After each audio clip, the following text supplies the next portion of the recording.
Students, chapter electromagnetic induction का एक important topic that is Faraday's law of electromagnetic induction. ये chapter basically एक ही concept के गिर्द घूमता है, वो है इलेक्ट्रोमैग्नेटिक इंडक्शन, जिसका आइडिया हमें मिचेल फेराडे एक इंग्लिश साइंटिस्ट ने 1831 में दिया। 1831 में मिचेल फेराडे ने एक एक्सपेरिमेंटल सेटअप के थ्रू हमें इलेक्ट्रोमैग्नेटिक इंडक्शन का आइडिया दिया। अगर हमें इस इलेक्ट्रोमैग्नेटिक इंडक्शन का आइडिया समझ आ गया तो पूरा चैप्टर हमें क्लियर हो गया, और इसी से हमारा Faraday's law of electromagnetic induction है। अब सबसे पहले हम ये समझेंगे कि ये इलेक्ट्रोमैग्नेटिक इंडक्शन होता क्या है। अब इसको समझने के लिए आपके पास सिर्फ और सिर्फ दो पॉइंट्स हैं।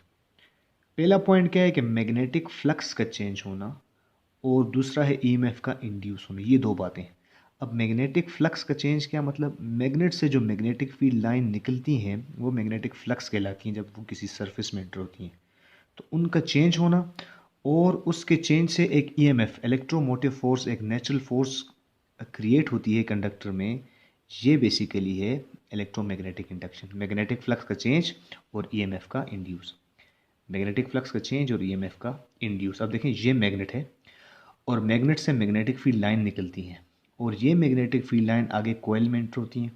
तो जैसे आप मैग्नेट को कोयल की तरफ इंक्रीज़ करेंगे, इसका डिस्टेंस इसकी तरफ लेके आएंगे, तो देखिए ज़्यादा से ज़्यादा मैग्नेटिक फील्ड लाइन कोयल की तरफ आ जाएंगी, और इस कोयल में ईएमएफ इंड्यूस होगा और डिटेक्शन हमें गैल्वानोमीटर कर देगा। जब आप इस मैग्नेट को अवे लेकर जाएंगे तो आपके पास देखिए मैग्नेटिक फील्ड लाइन चेंज हो रही है, मतलब कम हो रही है लेकिन चेंज आ रही है।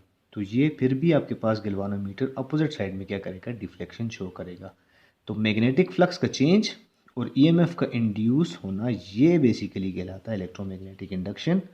और इसी पे फेराडेज ने अपने दो लॉ दिए, जिसमें आपके पास फेराडेज फर्स्ट लॉ और फेराडेज सेकंड लॉ, और यही दो बातों की घूमता है कि magnetic flux linked with circuit and EMF induce in a circuit. जब कभी भी मैग्नेटिक फ्लक्स आपके पास किसी भी सर्किट में लिंक करेगा तो वहाँ पे ईएमएफ इंड्यूस होगा, इलेक्ट्रोमोटिव फोर्स इंड्यूस होगी। That is magnetic flux linked with a circuit and EMF induce in a circuit. कि जब कभी मैग्नेटिक फ्लक्स चेंज होगा तो वहाँ पे ईएमएफ इंड्यूस। देखें, जैसे आप इसको इंक्रीज़ करेंगे तो ज़्यादा इलेक्ट्रिक फील्ड लाइंस पास होंगी, मैग्नेटिक फील्ड लाइंस। जब इसको मूव करेंगे अवे तो फिर भी आपके पास फील्ड लाइंस क्या होंगी, चेंज हो जाएंगी, मतलब कम हो रही हैं या ज़्यादा हो रही हैं, लेकिन उसका चेंज आना लाजमी है।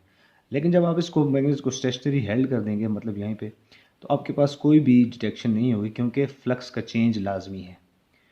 और इसी तरह जो फेराडेस का सेकंड लॉ है कि ये जो ईएमएफ इंड्यूस हुआ है ऊपर, ये सर्किट में डिपेंड करता है rate of change of magnetic flux. The EMF induce in circuit is directly proportional to rate of change of magnetic flux. मतलब कि जितना मैग्नेटिक फ्लक्स ज़्यादा होता जाएगा उतना ईएमएफ क्या हो जाएगा, इंड्यूस हो जाएगा। अब हम इसी बात को लिखें mathematically, E induce EMF is directly proportional to rate of change of magnetic flux. Flux को फाइ से रिप्रेजेंट करते हैं, रेट मतलब टाइम, और this EMF is directly proportional. अगर कोइल्स की नंबर ऑफ टर्न्स को इंक्रीज करें तो वो इफेक्ट करता है इंड्यूस ईएमएफ पे। तो N delta phi by delta T, और प्रोपोर्शनलिटी को उठा के हम लगा लेते हैं कांस्टेंट, बाकी वैल्यू अपनी जगह पे, N delta phi by delta T, and this E is equal to constant हम के ले लेते हैं, N delta phi by delta T. अगर के की वैल्यू आपके पास 1 है तो ये हो जाएगा EMF is equal to N delta phi by delta T. This is the mathematical equations of Faraday's law. ये देखें, जब आपके पास मैग्नेटिक फ्लक्स टाइम के साथ चेंज होगा, EMF क्या होगा, इंड्यूस होगा, और फ्लक्स का चेंज आपके पास EMF को क्या करता है, इंड्यूस करता है। क्योंकि जब मैग्नेट टूवर्ड मूव करे या अवे मूव करे, मतलब अब टूवर्ड जा रहा है तो आपके पास 10 मैग्नेटिक फील्ड लाइंस लिंक हो रही हैं कोयल के साथ, अवे जा रहा है तो 8 हो रही हैं। अब देखिए 10 और 8, 10 फॉरवर्ड और 8 बैकवर्ड, देखें ये चेंज है। लेकिन जब तक चेंज रहेगा तब तक आपके पास ईएमएफ इंड्यूस होता रहेगा। जैसे ही इसकी चेंज रुक गई, मतलब कि आपने इसे बिल्कुल स्टेशनरी कर दिया, तब आपके पास करंट डिटेक्शन नहीं करेगा, क्योंकि चेंज आपके पास लाजमी यही इंड्यूस ईएमएफ क्रिएट करेगा। And this is the Faraday law of electromagnetic induction. Thank you.